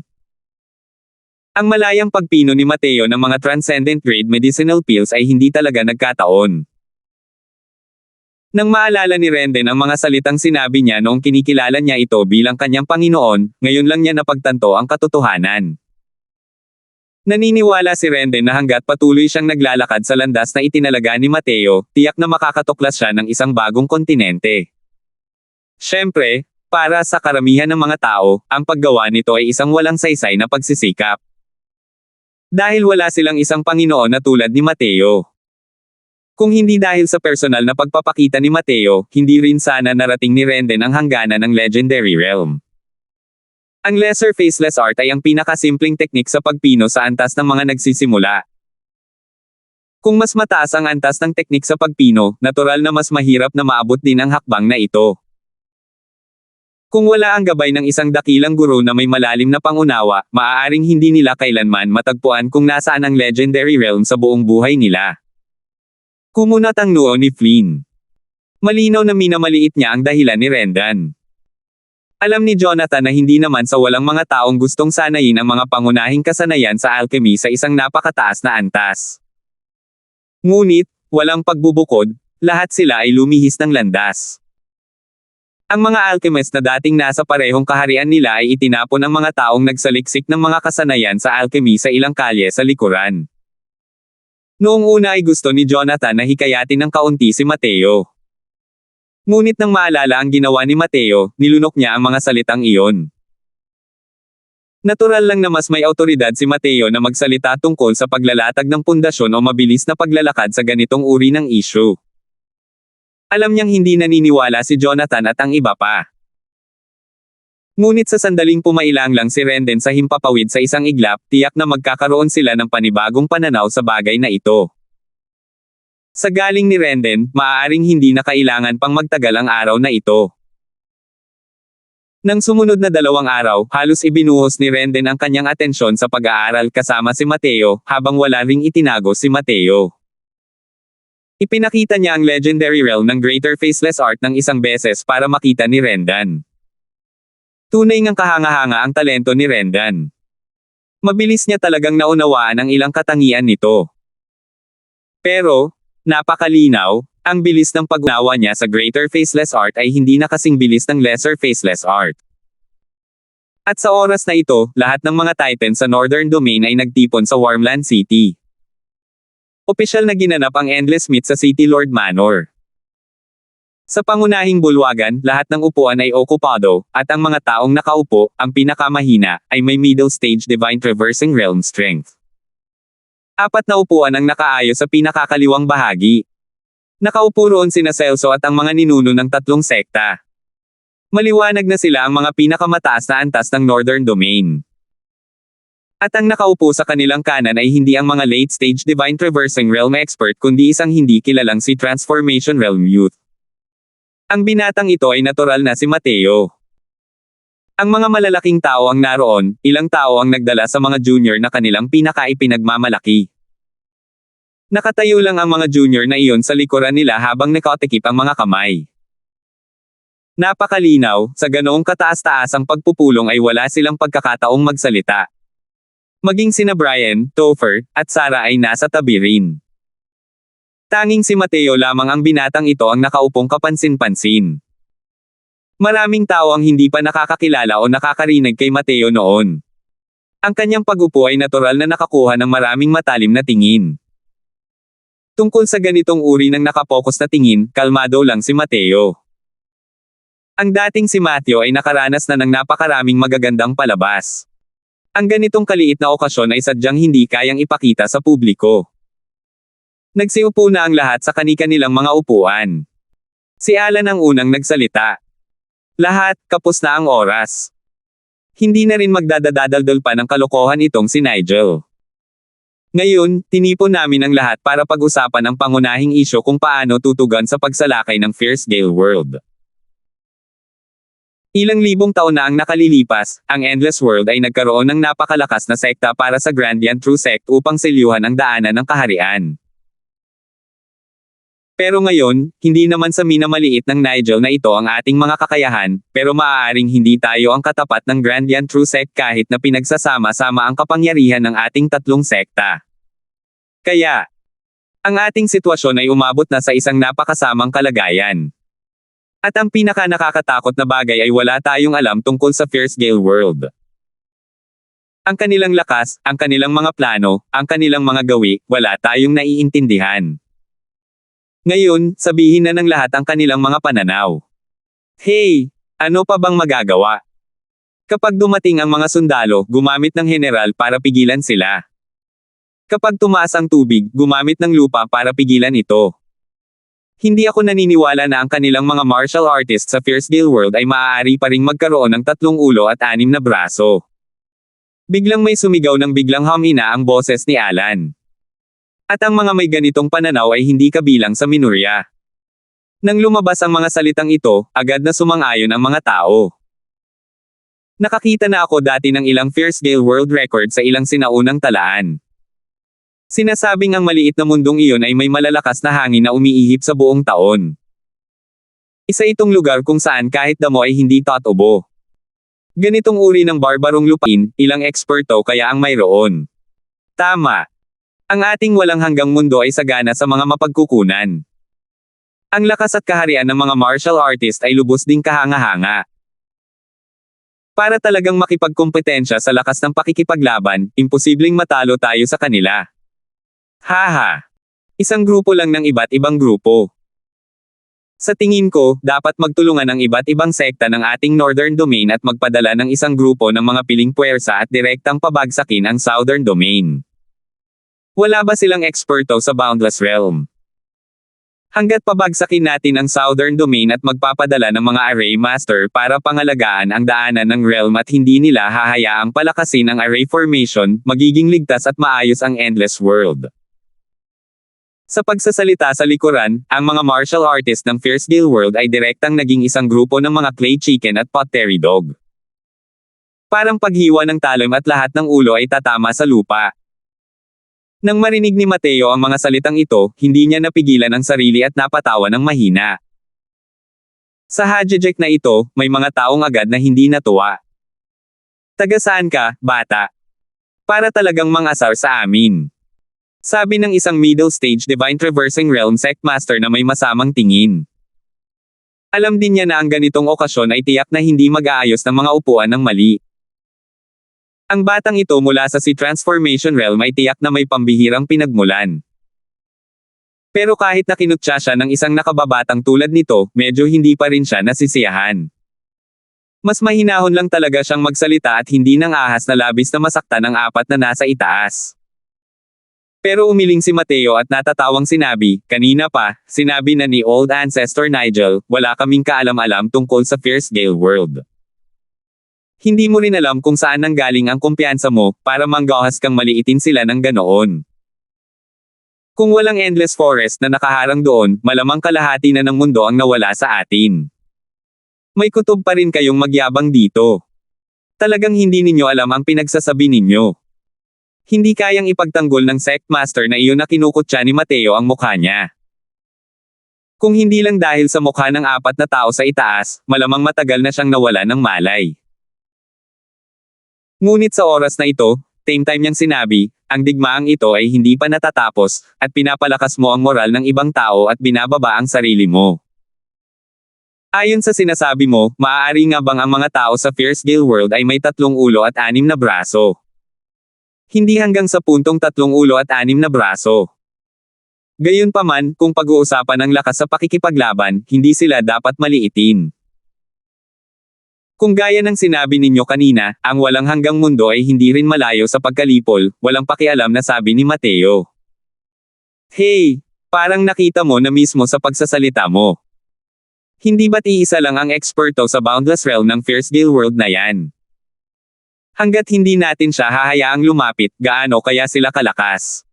Nakangiting sabi ni Mateo, tama ka. Hindi lang ako nakakita ng mga martial artists sa Fierce Gale World dati, kundi nakapunta na rin ako sa Fierce Gale World. Hindi man lang naghahanda ng draft kung nagyayabang ka. Gamit lang ang maliit mong lakas, makakabalik ka pa rin ng walang sugat pagkatapos talagang pumunta sa Fierce Gale World. Sabi ng sect master na may malamig na ngiti. Tila walang narinig ang apat na nasa itaas at hinayaan na lang sina Mateo at ang iba pa na magtalo ayon sa kanilang kagustuhan. 519. Tila natuklasan na ng lahat ang hindi pakikilahok ng apat na Titan. Hindi nila napigil ang batikusin si Mateo ng sunod-sunod. Hindi ko alam ang pinagsasabi mo. Ang tanging daanan ng dalawang mundo ay binabantayan ng mundo ng mabangis na Gale. Gamit lang ang lakas mo, makakatakas ka na mula sa mundo ng mabangis na Gale. Binata, huwag kang magmukhang maangas dahil lang sa malakas ka. Hindi dapat magyabang. Madaling mabunyag ang katotohanan. Nakapunta ka na pala sa Fierce Gale World. May dala ka bang mga lokal na pagkain mula sa Fierce Gale World? Hahaha. Malakas na humagalpak ang grupo ng mga tao, kinutya si Mateo na sunod-sunod na nagyayabang ng napakababa. Nang makita nila si Mateo na nakaupo sa ganoong posisyon, nakaramdam na sila ng pagkadismaya. Sa pagkakataong ito, nagkataon na nahuli nila ang isa sa mga pagkakamali ni Mateo at natural na ayaw nilang pakawalan ito. Sa sandaling iyon, ang sect master ng Profound Sun Sect, si Ruben Wu, sa tapat ni Mateo, ay nakangiting nagsabi, itong nakababatang kapatid na ito, hindi dapat magbiro sa pagkakataong ito. Sinabi mo na nakapunta ka na sa Fierce Gale World. Kailangan mo itong patunayan ng kaunti, tama ba? Sa simpleng salita lang, masasabi ko rin na nakapunta na ako sa Fierce Gale World. Maniniwala ka ba? Ang Profound Sun Sect ay isang dakilang sekta na pangalawa lamang sa 3 sects. Ang lakas ni Ruben ay lubhang nakakatakot din. Kung wala si Mateo ngayon, dapat si Ruben ang nakaupo sa pwesto niya. Ang dating nakakita ng mali kay Mateo ay ang subsidiary faction ng Profound Sun Sect. Napakarami ng mga sekta ng Northern Domain. Kadalasan ay may mga sangay sa pagitan ng mga paksayon. Para maitapon ang kapalaran ng pagiging isang subsidiary, kailangan kahit papaano ay mayroong isang late-stage Divine Traversing Realm expert na hahawak sa kuta sa sect. At itong si Ruben ay isang eksperto sa 9th level Divine Traversing Realm. Kung ikukumpara sa mga ninuno ng Great Circle Divine Traversing Realm mula sa 3 sects, medyo mahina lang siya. Ngunit ang pagkakaibang ito ng agwat ay kasing layo ng langit at lupa. Sa isang maliit na mundo tulad ng Endless World, pagkatapos mag-cultivate patungo sa Divine Traversing Realm, bawat hakbang palabas ay napakahirap. Mula sa 9th level Divine Traversing Realm patungo sa Great Circle ng Divine Traversing Realm ay tila walang malaking puwang, ngunit ang hakbang na ito ay napakahirap tahakin palabas. Ito ang mga paghihigpit ng mga regulasyon ng langit at lupa. Walang paraan ng mga mortal para malampasan ito. At mula sa Great Circle of Divine Traversing Realm hanggang sa pagwasak sa kawalan at pagkamit ng Boundless, ang hakbang na ito ay kasing hirap pa ng pag-akyat sa kalangitan. Kaya naman, bagamat marami ang mga eksperto sa Divine Traversing Realm ng Endless World, kakaunti lamang ang mga tunay na makakaakyat sa Divine Traversing Realm. Kahit para sa antas ng mga eksperto tulad ng mga ninuno ng 3 sekta, ang pagnanais na marating ang hakbang na ito ay lubhang mahirap din. Ang hindi pagtangkang magsalita ni Ruben sa mga ninuno ng 3 sekta at kay Celso ay hindi nangangahulugang hindi siya nangangahas na gawing mahirap ang mga bagay para kay Mateo Junior lang. Talaga kayang nangahas ang 3 sekta na gumawa ng hakbang laban sa kanya. Lalo na't walang ideya ang Junior na ito sa sinasabi niya. Nakangiting sabi ni Mateo, pinagtatawanan ninyo ako dahil sa pagsasabi ninyo ng kalokohan, pero pinagtatawanan ko kayo dahil sa pagiging inosente at walang alam. Kung wala silang tiwala sa sarili, paano makakagawa ng ganoong aksyon ang Fierce Gale World? Gusto ninyo ng patunay, di ba? Ipapakita ko sa inyo. Biglang lumitaw ang figure ni Froilan sa tabi ni Mateo. Nagbago ang mga mukha ng lahat nang makita nila ang sitwasyon. Artipakto ng espiritong pangkalawakan.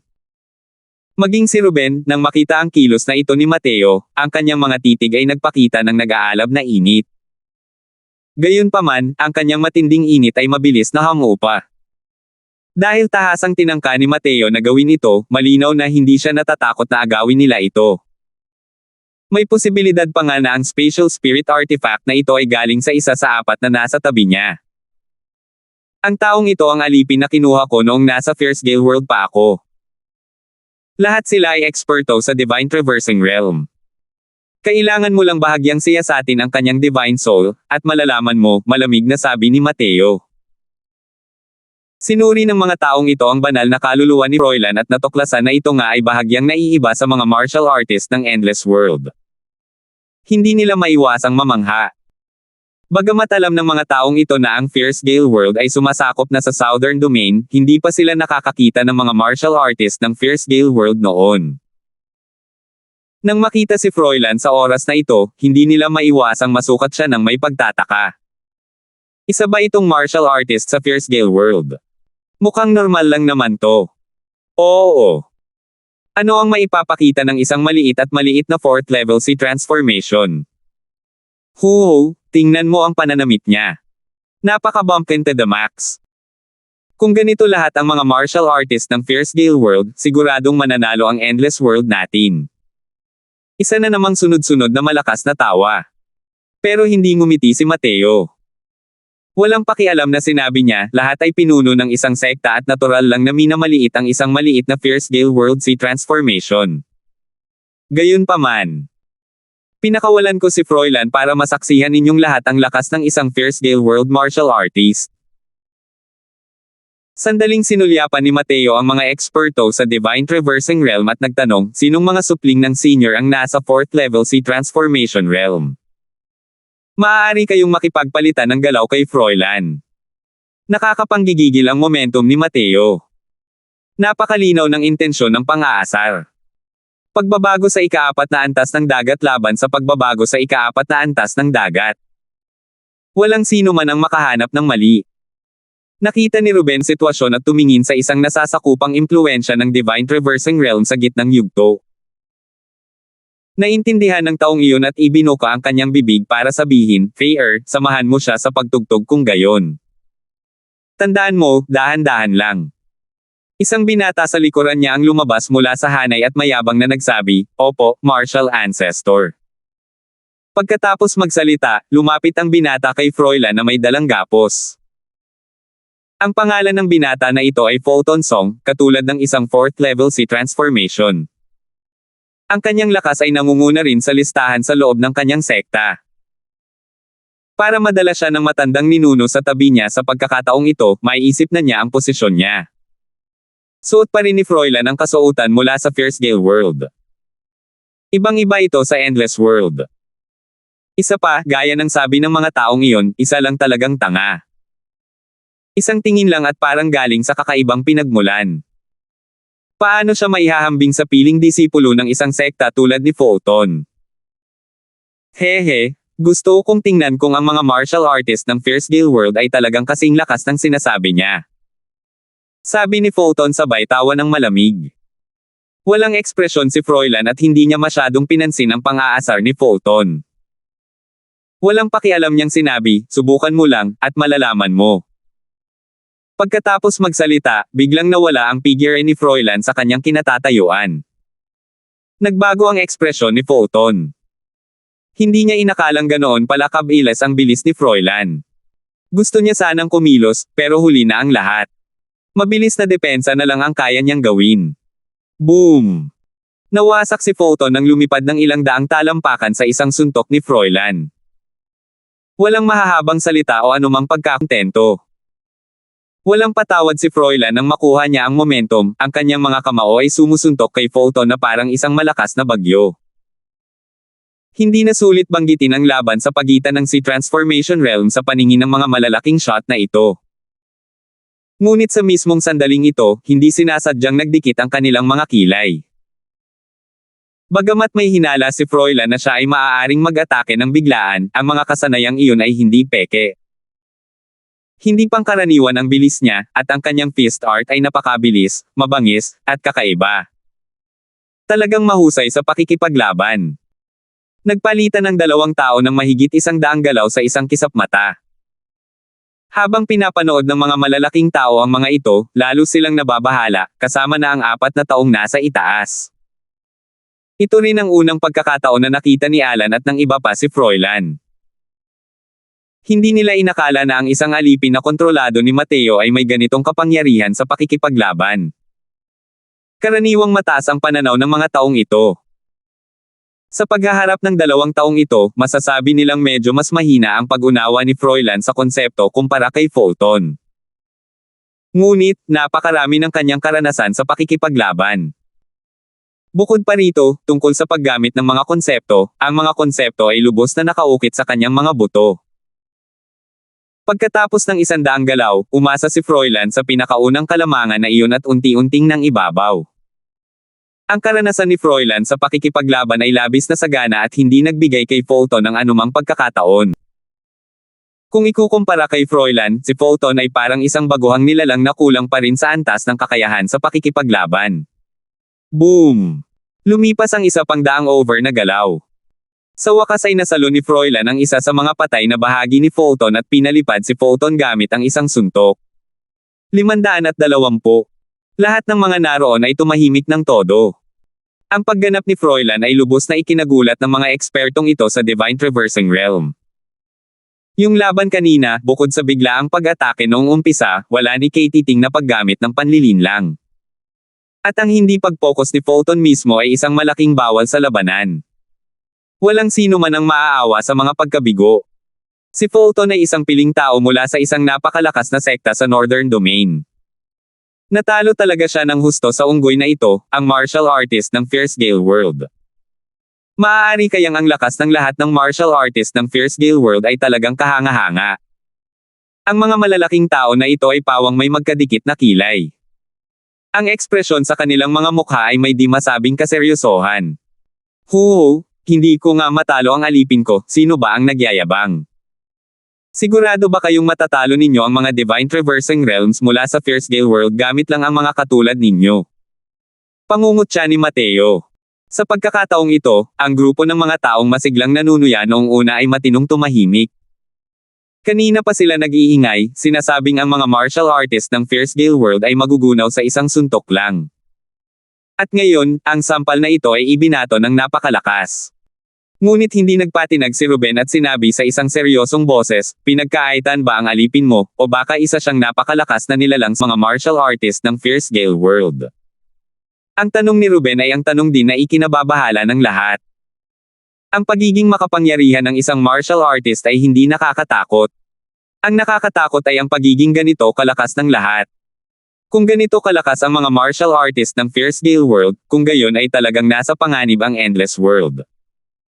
Umiling si Mateo at bumantong hininga, bagamat may kaunting lakas ang aliping ito, sa loob ng parehong kaharian, hindi siya maituturing na makapangyarihan.